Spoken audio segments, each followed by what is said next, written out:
Après plusieurs jours de souffrance, les amis, le Real Madrid, on peut enfin souffler un peu. Je précise, un peu. Ne nous enflammons pas. Hein. C'était Levante en face, 19e du championnat. Hein? 19e du championnat, les nouveaux promus. Donc, je veux bien que certains Madrilènes soient très contents de cette victoire-là. On est tous contents. Une victoire, ça fait toujours du bien. Mais on a bien vu que, tout au long du match, c'était pas très fameux, surtout en première mi-temps. On va en parler en détail, les amis. Mais attention, depuis le début de la saison, c'est comme ça, on s'enflamme à chaque petit match. Et après, on est déçu. Moi, je me fais plus avoir, hein. Je me fais plus avoir. Donc voilà, maintenant que la sensibilisation a été faite, parlons maintenant du match en soi. Comme je le disais les amis, après plusieurs enchaînements de mauvaises nouvelles au Real Madrid, après l'élimination en Coupe du Roi face à Albacete, 3e division je le rappelle. Et bon aujourd'hui c'était le retour du Real Madrid en Liga face à une équipe de Levante qui est classée 19e en championnat. Et surtout c'était le premier match d'Arbeloa en tant qu'entraîneur du Real Madrid, l'équipe première du Real Madrid. Lui qui malheureusement a fait une très mauvaise entente face à Albacete. Donc aujourd'hui les amis, ce match-là était très attendu. Les joueurs du Real Madrid étaient très attendus et d'ailleurs Santiago Bernabéu n'a pas hésité à le faire comprendre parce que dès la première minute, ils ont commencé à siffler les joueurs. Ils ont commencé à siffler les joueurs, surtout Vinicius et Jude Bellingham, et étant donné que c'est les plus cancres de la classe. C'est les plus cancres. En fait, dites-vous que Jude Bellingham aujourd'hui, c'est comme des anciens bons élèves. Voilà, ils étaient bons avant, mais maintenant ils ont décidé d'être cancres. Ils ont décidé de prendre le mauvais chemin. Donc c'est normal que le Santiago Bernabéu ne puisse pas accepter ça. Voilà. Ils ont commencé à les siffler, il y avait des mouchoirs blancs de partout, voilà. Ça brandissait ça de partout pour montrer leur mécontentement et franchement, j'ai kiffé. Merci au Santiago Bernabéu. Il faut que les joueurs comprennent au bout d'un moment. Parce que si on est tous là à faire comme Arbeloa, oh c'est de notre faute, oh c'est pas de la faute des joueurs, à toujours mettre la faute sur quelqu'un d'autre et épargner les joueurs, on va jamais s'en sortir. Et le Santiago Bernabéu aujourd'hui, je tiens à vous remercier pour ça. Même Florentino Pérez, ils l'ont pas loupé. Il y en a un qui a demandé sa démission sur une pancarte jaune. Une pancarte jaune. Il a écrit Florentino Pérez démission. J'ai dit voilà, c'est ce que je veux voir. C'est exactement ce que je veux voir. Et pour ce match d'aujourd'hui les amis, comme vous avez pu le voir, notre cher Arbeloa a décidé de tenter quelque chose d'assez, j'ai envie de dire, d'assez bête. Hein? Il a mis Gonzalo Garcia en tant qu'ailier droit, Kylian Mbappé à 9, Vinicius à gauche. Et au milieu, il y avait qui? Tchouaméni, Kamavinga et Jude Bellingham. Voilà. Donc c'était ça notre équipe, avec la défense qu'on a l'habitude de voir, c'est-à-dire en défense centrale, Raúl Asensio, Dinisen, latéral droit, Valverde et à gauche, Carreras, au goal, Courtois. Déjà moi, à partir de là, j'étais pas trop d'accord avec la composition. Quand j'ai vu Gonzalo Garcia à droite, j'ai pas compris. J'ai pas compris. Moi, je me suis dit, peut-être que celui qui a publié la composition a fait une erreur. Peut-être que Gonzalo Garcia est neuf et Kylian Mbappé à droite pour une fois. Parce qu'en fait, Gonzalo Garcia aujourd'hui, on était sûr d'avance qu'il allait sortir un mauvais match. Et il a fait. Il a sorti un vilain match. C'est pas la première fois qu'on le teste en tant qu'ailier droit. Vous, quand vous voyez Gonzalo Garcia, est-ce que c'est un ailier? Il a les caractéristiques d'un ailier? Non. On l'a déjà testé à plusieurs reprises sous Xabi Alonso, ça n'a pas marché. Et aujourd'hui, Arbeloa, il fait la même chose. Je sais pas ce qui lui est passé par la tête lui aussi. Toi, oh, Arbe aussi. Franchement, heureusement, t'as gagné aujourd'hui, hein. Heureusement. Donc voilà les amis, dès le départ, moi j'ai pas kiffé la composition et en plus de ça, on a eu une très grande frayeur avant que le match ne commence, pendant que les joueurs s'échauffaient. Il y a Kylian Mbappé voilà qui s'est fait appuyer par Dinisen. Le gars il est tombé par terre, fallait voir les médecins du Real Madrid autour de lui. En une seconde, il était entouré par 6 médecins. 6 médecins. Tellement il a fait peur à tout le monde. On sait tous que le Real Madrid maintenant, on est dans la poche de Kylian Mbappé. S'il nous sort pas, on est cuit. Aujourd'hui, on l'a vu, hein. S'il nous sort pas de sa poche, on est cuit. C'est Kylian Mbappé qui nous gère, donc tout le monde a eu peur. Ils sont entourés autour de lui, mais heureusement que Kylian Mbappé aussi, il a un tibia en titane. Le frérot, il se blesse jamais. Franchement, carrément, j'ai l'impression qu'il fait même exprès de dire qu'il est blessé pour faire genre, il est comme tout le monde. Sauf que non, t'es pas comme tout le monde, mon ami. Le gars, à chaque fois, voilà, il se blesse. Vous avez vu la dernière fois, 3 semaines d'absence de base. Le frérot, il est revenu en 5 jours. Même pas une semaine. Donc aujourd'hui, il a fait une grande frayeur à tout le monde, mais heureusement, il n'y avait rien de grave. Il a commencé le match et il a même été décisif. Très très gros match de la part de Kylian Mbappé, même si en première mi-temps, je ne l'ai pas trouvé terrible. D'ailleurs, tout le front de l'attaque du Real Madrid en première mi-temps n'a pas été au rendez-vous. Il n'y avait que Kylian Mbappé qui essayait de décrocher un peu pour participer au jeu. C'était le seul qui était en mouvement. Sinon, Vinicius et Gonzalo Garcia, c'était le néant total. Vinicius, lui, pendant tout le match, il a été claqué. Franchement. Et pour ceux qui n'ont pas regardé le match, dites-vous qu'en première mi-temps, le Real Madrid avait la possession de balle. On gérait le ballon. Là, il n'y avait pas de souci. Et étant donné que Levante, voilà, ça jouait bloc bas. On les connaît pour ça. Levante, ils sont restés bien bas. Ça jouait à 5 défenseurs. Et ils essayaient de contre-attaquer à chaque fois. Étant donné que le Real Madrid était très haut. On était très haut. Et moi, ce qui m'a un peu déçu, c'est que j'ai trouvé que Levante, après les 25 premières minutes de la première mi-temps, ça ressortait beaucoup trop facilement du pressing. Beaucoup trop facilement. Raison pour laquelle d'ailleurs en première mi-temps, ils ont eu beaucoup plus de tirs que nous. 8 tirs en première mi-temps pour Levante et seulement 6 tirs pour le Real Madrid. Un tir cadré pour le Real Madrid en 6 tirs. Vous voyez, Levante c'est 8 tirs au total et 0 tir cadré. Ça montre à quel point le Real Madrid, on avait la balle, mais c'était une possession stérile, comme d'habitude. J'ai envie de dire. Comme d'habitude. Moi, aujourd'hui, on a gagné, c'est bien, on respire, mais comme je vous l'ai dit, croyez pas, je vais sauter en l'air. Hein. C'est Levante, 19e, c'est le minimum. Minimum. Je trouve même que eux, là, on était censés les laver plus de 2 buts. Franchement, au bout d'un moment, on est devenu quoi? Genre, on doit se réjouir parce qu'on a tapé Levante 19e. Calmez-vous, hein, commencez pas à nous prendre pour des... On est le Real Madrid, je le rappelle, pour ceux qui auraient oublié. On est le Real Madrid. Et c'est pas parce qu'on commence à se faire tabasser par des Albacete, 3e division, que vous allez commencer à nous prendre pour des petits. Franchement, on est le meilleur club de l'histoire pour ceux qui auraient oublié. Même si en ce moment on est au caresse, il n'y a pas de souci. Mais le Real Madrid, ce qu'on vient de faire aujourd'hui la face à Levante, c'est le minimum. Donc en première mi-temps, les amis, c'était ça. Levante sortait beaucoup trop facilement de notre pressing. Les 20 premières minutes, c'était très bien. Je trouvais un Real Madrid vraiment qui mettait une belle pression. Voilà, à Levante, on jouait très haut. J'ai trouvé ça très bien. Mais encore une fois, les amis, offensivement parlant, on voyait qu'il y avait un problème. Les deux sur les côtés là étaient trop statiques. Kylian Mbappé aujourd'hui était le seul à faire les déplacements en première mi-temps. Gonzalo Garcia, on va pas trop l'en vouloir, c'est pas un ailier. C'est Arbeloa qui a cru que c'était un ailier et qui pouvait le transformer en ailier. Je sais pas ce qui leur passe par la tête. Depuis que Kylian Mbappé est au Real Madrid, à aucun moment c'est passé dans la tête d'un coach que ça soit Arbeloa ou Xabi Alonso, à aucun moment il y a un coach qui s'est dit tiens, Kylian Mbappé c'était un ailier avant. Depuis combien de temps on dit ça? Kylian Mbappé c'était un ailier avant, on va essayer de le tester à droite pour voir un truc, histoire de mettre Gonzalo Garcia qui est régulier depuis quelques temps en termes de, comment dire, il est décisif. Il est décisif. Gonzalo Garcia, sur ses 6 derniers matchs, il a marqué 5 buts. 5 buts en 6 matchs. Vous vous rendez compte? Donc, pour moi, aujourd'hui, il méritait d'être titulaire, mais pas à droite. Je suis désolé. Voilà, je suis désolé. Offensivement parlant, on était beaucoup trop statique. Et le pire, c'est que voilà, au milieu aussi, il n'y a même pas de créativité. Et même s'il y avait la présence d'un milieu créatif dans ce milieu du Real Madrid, là, s'il n'y a pas de mouvement devant, c'est mort. C'est mort. Franchement, il faut qu'il y ait du mouvement devant, de la permutation entre les attaquants. Kylian Mbappé et Gonzalo Garcia auraient dû permuter aujourd'hui pour que Gonzalo Garcia, voilà, déstabilise aussi la défense. Parce que le gars, aujourd'hui, il est resté sur son côté droit et il a vu flou. Kylian Mbappé avait un peu ce rôle de faux neuf, voilà, il était un peu libre. Tantôt, il était à neuf, tantôt, il décrochait. Parfois, il était à gauche, beaucoup à gauche, derrière Vinicius. Et justement, c'est ça, nous, on veut éviter. On veut que Kylian Mbappé permute entre le poste de neuf et le côté droit. Ça aurait été magnifique. Vous imaginez Gonzalo Garcia et Kylian Mbappé qui permutent. Kylian Mbappé qui a vraiment ce côté où il peut jouer en tant que neuf grâce à ses accélérations, même si c'est plus le Kylian Mbappé de l'époque voilà, qui a ses accélérations de malade mental. Mais au moins, il a toujours ses bases. Il a plus de bases que Gonzalo Garcia. Vous voyez ce que je veux dire? Ça aurait été beaucoup plus intéressant s'il permutait avec Gonzalo Garcia sur le côté droit et le poste de neuf.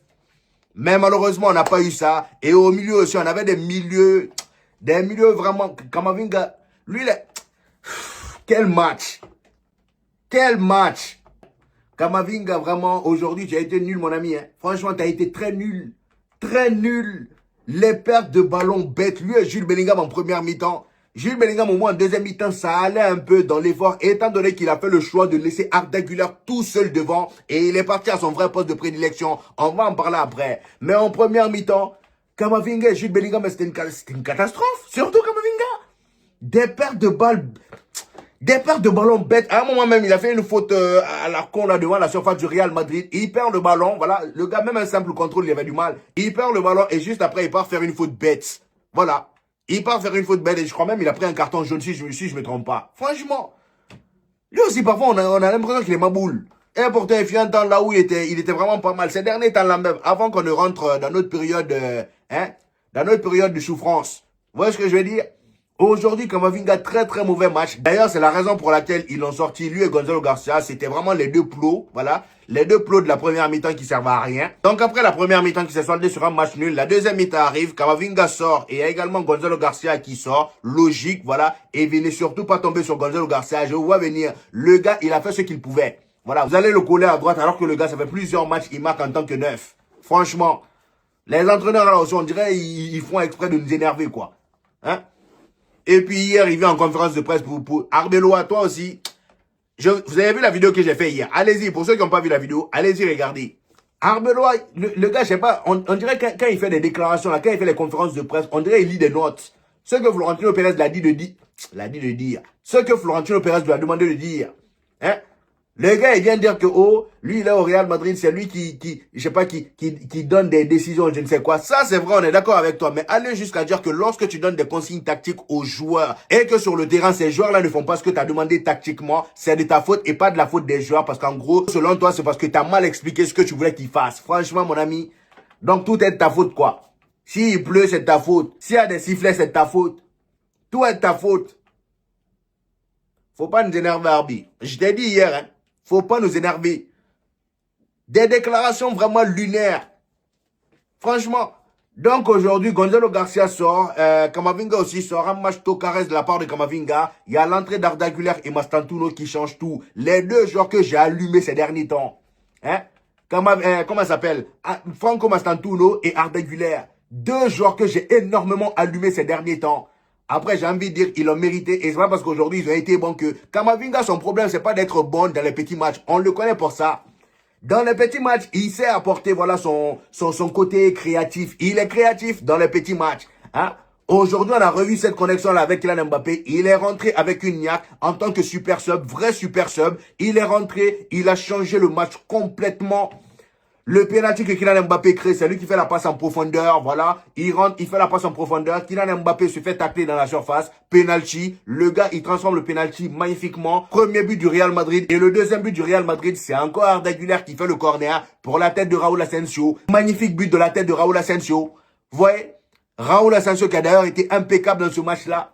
Défensivement parlant, vraiment, aujourd'hui, on a été au top. Il n'y a pas beaucoup de choses à dire, voilà. Étant donné que les Vantés, ils étaient beaucoup trop bas. Parfois, il y avait des contre-attaques. Ils ont eu des situations, mais qui ont été très mal exploitées. Leur attaquant que le Barça suit, là, comment il s'appelle?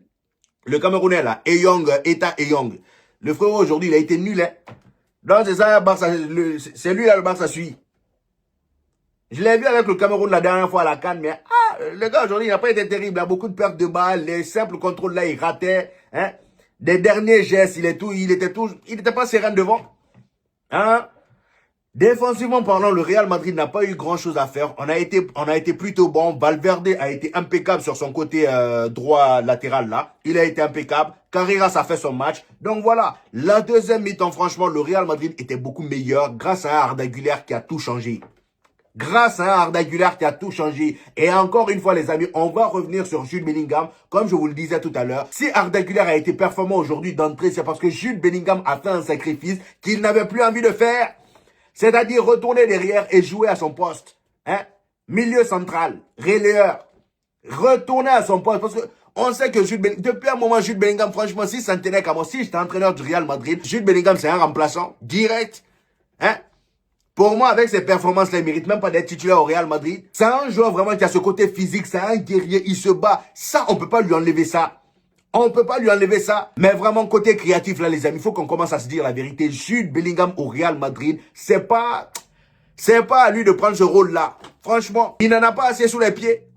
En termes de créativité, je parle bien d'un 10 pur. En termes de créativité, même Arda Güler est mieux que lui. Qu'on se dise la vérité, franchement. Côté créatif, là, je préfère mettre ça entre les mains d'Arda Güler que Jude Bellingham. Parce que Jude Bellingham, ces derniers temps, là, franchement, c'est compliqué. Aujourd'hui, regardez en deuxième mi-temps, le gars l'a juste décalé derrière. Il a accepté de laisser Arda Güler avec les offensifs. Arda Güler était beaucoup plus haut sur le terrain. Et on a vu la différence. On a vu la différence. Hein? La preuve, Arda Güler, vous vous rappelez en début de saison, la période où Jude Bellingham était un peu absent là. Arda Güler, quand il était à chaque fois titulaire, vous avez vu la connexion qui s'est créée avec Kylian Mbappé? On le voyait tous, hein. Mais dès le retour de Jude Bellingham, tout est parti en l'air. Voilà. Tout est parti en l'eau. Tout est parti, comment on dit? Tout est parti en vrille. Voilà. Tout est parti en vrille au retour de Jude Bellingham. Vous voyez? Parce que le gars, dès qu'il est revenu, c'est là qu'on a commencé à avoir des problèmes au milieu. Il marchait tout le temps sur les pieds d'Arda Güler. Voilà. Il respectait pas son poste. Il voulait tout le temps monter. Alors que c'est Arda Güler qui est en 10. Finalement, à un moment même, Xabi Alonso s'est dit, bon, lui, il a vu qu'il ne veut pas m'écouter. Je vais le laisser devant, vu qu'il veut jouer là-bas. Arda Güler vient en 6. C'est dans cette période-là qu'on a commencé à faire jouer Arda Güler en 6. Franchement, vous vous rendez compte? Arda Güler en 6. Tout ça parce que Jude Bellingham ne voulait pas jouer à son poste. Aujourd'hui, regardez, la deuxième mi-temps, il a accepté, il est descendu d'un cran. Et ça y est, Arda Güler a pris le contrôle et il s'est amusé.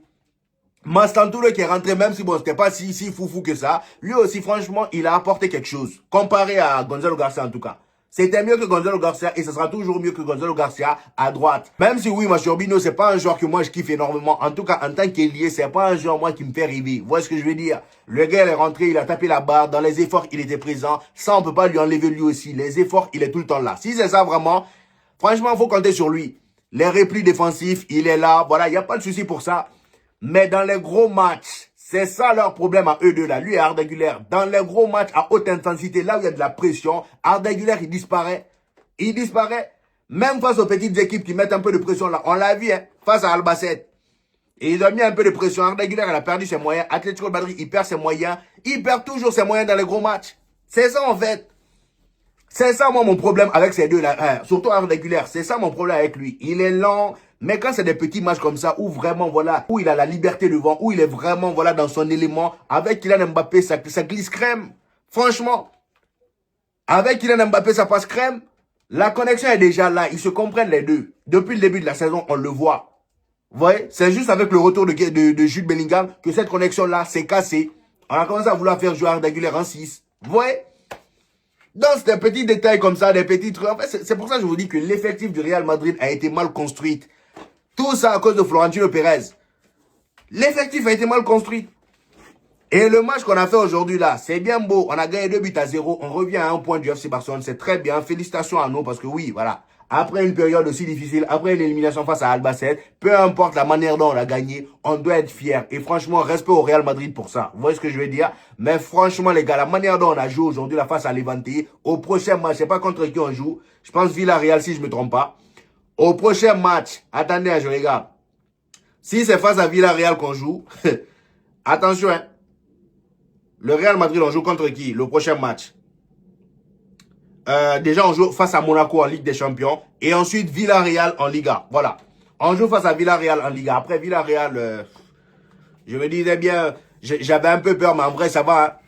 Après, quoi que, eux là aussi, bon, vu que face au Real Madrid, ils sont toujours énervés. Face au Barça, ils sont nuls à chier. On ne sait pas, tout peut se passer.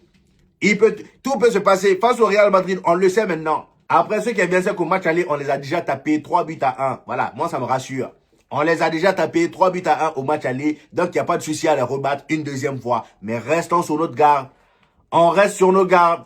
Voilà. Bref, en tout cas, c'est une victoire qui nous permet d'un peu souffler. Voilà. Arbeloa aussi, il va pouvoir respirer un peu. Sinon, j'imagine même pas comment les journalistes l'auraient bombardé en conférence de presse d'après-match. J'imagine même pas. Franchement, Vinicius, malheureusement, il a tout fait en deuxième mi-temps pour marquer. Mais il a pas réussi. Voilà, il est sur 18 matchs et un seul but marqué en 18 matchs. C'est très très peu. Kylian Mbappé, lui, il enchaîne. Je crois qu'il est sur son 19e but, si je me trompe pas, en Liga. Voilà, c'est le meilleur buteur hein, voilà, de la Liga. Lui, il enchaîne.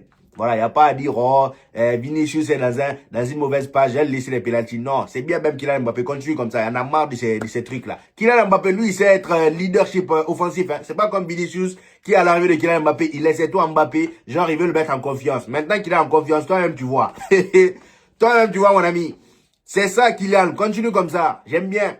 Voilà. Moi, je t'avais dit, hein, Vini. Depuis le début, je te parlais, tu n'écoutais pas. Tu voulais faire ton mielu. Te voilà maintenant dans la merde. Voilà, et j'ai même peur pour toi que d'ici au mercato d'été là que tu tailles du Real Madrid parce que là le Real Madrid il commence à rêver de Erling Haaland. Hein? Bref.